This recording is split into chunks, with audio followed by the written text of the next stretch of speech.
بس دغومره ځان مه شپېلې کوه جواب کوه خبرې زه ورته یم که څوک جسد دپاره مني روح دپاره دپاره کیفیت عذاب شي ګمراه ورته نه وی بیا حافظ ابن تیمیه رحمه الله وایي احادیث متواتره ته رد کوي صرف د روح دپاره صرف د جسم دپاره نو حدیث متواتره چې رد کي در کیفیت عذاب شو او ما حوالې په مفتی بیدار صاحب زموږ ټایم کې به خبرې نه کوئ ملګرو ته لږ خاموش پې ما خپل ملګري تاسو ټایم کې هغه میزبانانو ته مې شور د هغوی ټایم کې مه کوئ نو لږه خبره به په اصول ولیکي چلیے بسم الله الرحمن الرحیم مفتی بیدار صاحب ټرن ټول وو او ما ته کاغذ راکو دا واوره ما خپله عقیده لیکلې جواب دعوه ده حالانکه جوابي دعوه جدا سیز دی عقیده جدا ده جوابي دعوه دې ته ویل کېږي ما تا ته په دعوه کې څه لیکلي د هغې ټک په ټک جواب راته راکړه ما دوه خبرې لیکلې وې تر یوې خبرې جواب نه دی راکړی ما وی د روح او جسد دواړو د عذاب او ثواب د سوال جواب د حیات نه منکر دي نو په دې درې شقو کې چې کم پته الزام یې د هغې جواب وکړي دا په ما الزام دی دا زمنم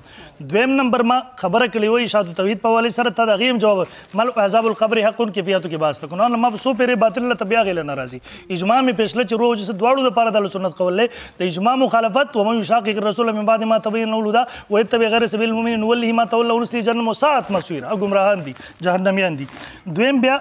د هغې نه پس دی راغی نانوتي صاحب رحمه الله وایي نانوتي صاحب پولا نو د نانوتي صاحب رحمه الله خپل کتاب موجود دی خپل کتاب خلاف د بل چا کتاب راغستل پیش کول څه معنی دارد د چا د خپل تحریر په مقابله کې د بل چا تحریر پیش کول اصول دا دي دا کم از کم بې اصولي ده دریم وایي ستاسو کتابونه بعضې کې چې وایي چې مولوي صاحب زموږ په یو کتاب کې د مرګ نه انکار وښیه مو مانګه انعام در کوم الحمدلله د مرګ مونږ قایلو د مرګ نه انکار نشته دی باقي کیفیت د مرګ هغه ځان له تفصیلات دي دریم نمبر دی وایي تعلق د نه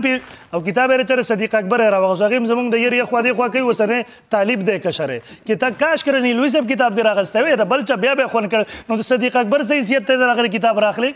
هغوی غریبان خو سار یو عقیده ویانې غرمه بل ماښام بل صدیق اکبر دا ردي وکابر شو ماشاءالله او تا نه هم کشرانو کې مړه شرم هم څه شی بې کتاب راوس کتاب و تعریفات و فلا فلا الان کې په یو کې جسد د عذاب او ثواب نفي نشته دی او یو طرف ته وایي زه قایل یم بل طرف ته نفي پیش کولو کوشش کوي جبه خبره د اجماع الامت په مقابله کې چې ته څوک هم پیش کړې هغه په تا باندې مردود دی واپس بیا د دې په حواله وایي موږ خو تعلق نفي نه کوو ان شاء الله ورځ په اخر کې درته پیش کوم حواله چې تاسو تعلق کوم کې قول کړل دغه نه څه مراد دی ستاره مشران صدیق اکبر کتابونه نه خېما نیلوي صاحب دی الله مور کتابونه بیا وایي